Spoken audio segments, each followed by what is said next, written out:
இப்போ ரீசெண்டா பாரதி ராஜா சார் வந்து இறந்துட்டாரு.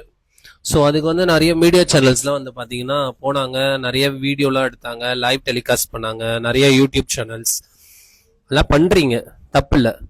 பட் ஆனால் அதை ரீல்ஸ் ஆகும் ஷார்ட்ஸ் ஆகும் போட்டுட்டு அதுக்கு ஒரு கலர் எடிட்டிங் கொடுத்து அதுக்கு சாங்ஸ் எடிட்டிங் கொடுத்து எல்லாம் பண்றீங்களே, கொஞ்சமாவது உங்களுக்குலாம் ஒரு மாதிரி இல்லையா?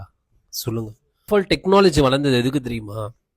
நிறைய நல்ல விஷயங்களை நம்ம சீக்கிரமா கத்துக்கணும், நிறைய பிரச்சனைகளை சீக்கிரமா வெளியே டெலிகாஸ்ட் பண்ணணும், நிறைய விஷயங்கள் டெவலப் பண்ணணும், க்ரோ ஆகணும் அப்படின்றதுக்காக தான் டெக்னாலஜி. இந்த மாதிரி விஷயத்துக்கெல்லாம் கிடையாது. இதே எத்தனையோ பேர் கஷ்டப்படுறாங்க, எத்தனையோ பேர் பேரண்ட்ஸ்க்கு வந்து ஃபுட் இல்லாம, எத்தனையோ குழந்தைங்க படிப்பு இல்லாம அதெல்லாம் கஷ்டப்படுறாங்க. போய் அதெல்லாம் டெலிகாஸ்ட் பண்ணுங்களேன். எத்தனை பேருக்கு மெடிக்கல் இஷ்யூஸ் இருக்கு, சப்போர்ட் இல்லாம இருக்காங்க, அதெல்லாம் டெலிகாஸ்ட் பண்ணுங்க. உங்களுக்கு புண்ணியமா தானே வந்து சேரும். அதுவும் ஒரு வியூஸ் போகும்ல, டிஆர்பி வரும்ல, அந்த காசுல நீங்க சாப்பிட்டீங்கன்னா நல்லா இருக்கும்ல. இதெல்லாம் பண்றீங்க, அசிங்கமா இல்லையா? கேக்குறேன். பண்ணாதீங்க, அந்த மாதிரி விஷயம்லாம் பண்ணாதீங்க. ஃபர்ஸ்ட் ஆஃப் ஆல் செலிபிரிட்டியை அவங்களுக்கு ஒரு ஹியூமன்ஸா, அவங்களோட ஜென்ரல் ஒரு கம்யூனிகேஷன் ஆஃப் பீப்புள்ஸா பாருங்க.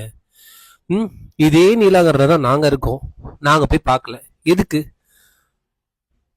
அவரை பிடிக்கும்னா மனசார நம்ம ஒரு 10 நிமிஷம் கண்ணை மூடி ப்ரே பண்ணாலே போதும். புரியுதா?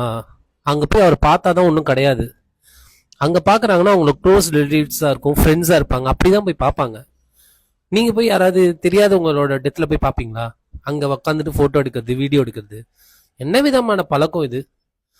இதெல்லாம் இப்ப புதுசா ஒரு ட்ரெண்டிங்கா மாறிட்டு இருக்கு. எங்க போனாலும் கேமரா தூக்கி வச்சுக்கணும், அது எந்த இடம்னு கூட தெரியறது கிடையாது.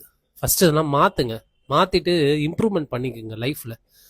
4 நல்ல விஷயங்களை பண்ணுங்க, அப்பதான் லைஃப்ல நிறைய விஷயங்கள் நம்ம ஃபேஸ் பண்ணுவோம் நல்லதா.